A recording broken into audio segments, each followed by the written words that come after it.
Forbes magazine's top 40 under 40.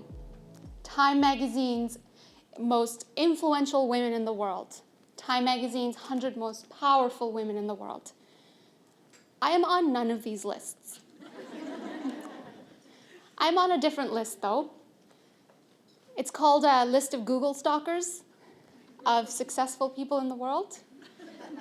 And one of my favorite pastimes is to bookmark on my iPad notes or anecdotes or YouTube videos, TED Talks of each of these successful women. And I just like to absorb what they're saying, because my biggest passion as I go ahead in my career and try to learn and grow and be better every day is to find out what each of these individuals brings into their world, into their careers, that makes them so successful. What sets them so far apart from everyone else? And how can I do that? And for a long time, I thought that my career was a series of very fortunate events, surrounded by brilliant people. I had wonderful managers. I have wonderful managers. And just being surrounded by mentors and talent and absorbing all this type of information has made me kind of lucky in a way. And all of that changed last year. A senior leader in our company so I work in an oil sands company, and I'm very proud of what I do. I'm an engineer by training, and I work in the environment area, negotiating policy, trying to drive balance between environment and energy. And a senior leader noticed that I work very hard, and I'm good at what I do. I'm very, very good at what I do. So he called me and he said, I want you to manage a project. I want you to take an idea I have from concept to design to piloting at one of our assets.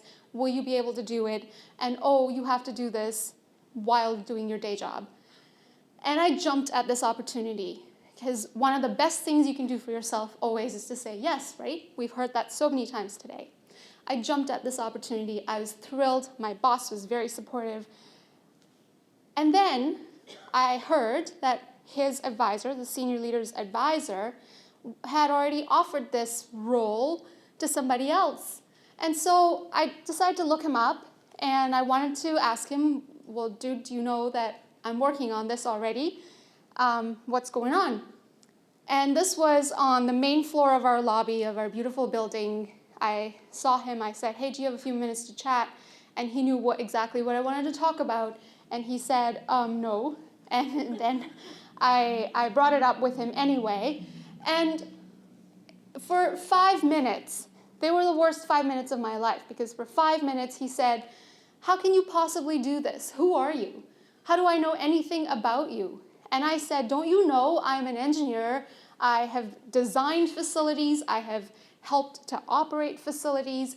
And now I have this big technology environment portfolio. I can do this. And he said, I don't know that. And I'm not going to give this to you because I can't afford to have this project fail, and I think you would fail it for me. So I'm not going to give this to you. And I have this rule: you don't cry at work. So I took 23 flights of stairs up so I could hide in the stairwell and cry. And that night, my whole belief system changed, because I always believe if you want something enough, you get it. If you work hard enough, you get it. And for the first time, that did not happen. So what went wrong? So I went through all my bookmarks that day. All right, what did I miss? And poured just hours into this thinking. And then the next day, I came and talked to my boss about it even. And in all this conversation and reading, one thing stood out to me: that when the stakes get higher, as you move up in your career and you want bigger opportunities with greater risks, hard work is not the only thing that will get it for you. How you show up will be far more important than anything else. How you show up. And by that I mean, I'm little, I have a soft voice, and I'm painfully shy. You're pulling me out of all kinds of comfort zones to get me here and talking. So when I appear in front of someone, I believe that's the first thing that they see. And I didn't used to market myself very well. I believed that my hard work would speak for itself. That if I'm the best at what I do, and all I do is work very, very hard, it will speak for itself, and I don't have to deal with any of the other stuff. I did not network. I did not go out there and meet new people and try to showcase what I was good at. And so what failed me in that moment of an amazing opportunity was that I did not know how to show up. And so today, I want to tell you how to show up. My grandmother grew up in a very patriarchal society. Actually, I grew up in a largely patriarchal society. She was always the last to eat because, well, she wanted the boys to be fed first. And she would tell me that this is not a failure for women. She would tell me that as a woman, you have something amazing, that if it's a power that's amazing. And if you know how to wield this power, you will be the neck that turns the head. And she would tell me, number one thing for a woman is always look good. So I used to be the one in sort of these floppy pants and floppy sweater. And I just wanted to be comfortable. I'm still not wearing any heels. I'm still in flats, so not quite over that yet. But my grandma, even today when she sees me, she says, "What is wrong with you? Do your hair. throw on some makeup."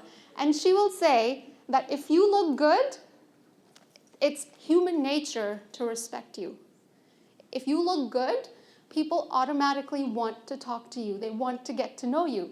If you look like you can't be bothered to be here today, then, well, they're not going to bother you.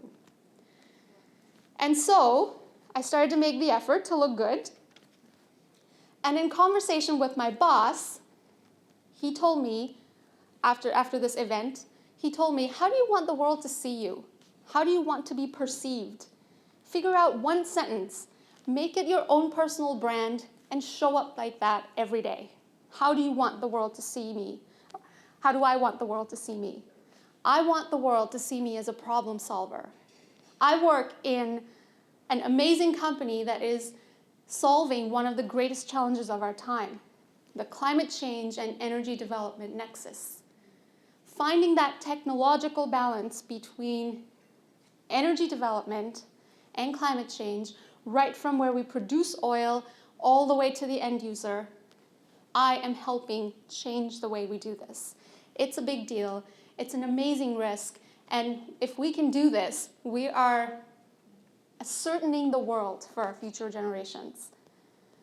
And how do I show up? I make sure that everyone knows I'm a problem solver, that I'm not afraid, and that I show up with hard work, dedication. And to each of you, I leave you with just one thing. Every day, when you go into your jobs, into your passions, and in your areas of expertise, ask yourselves, how do you show up? Thank you.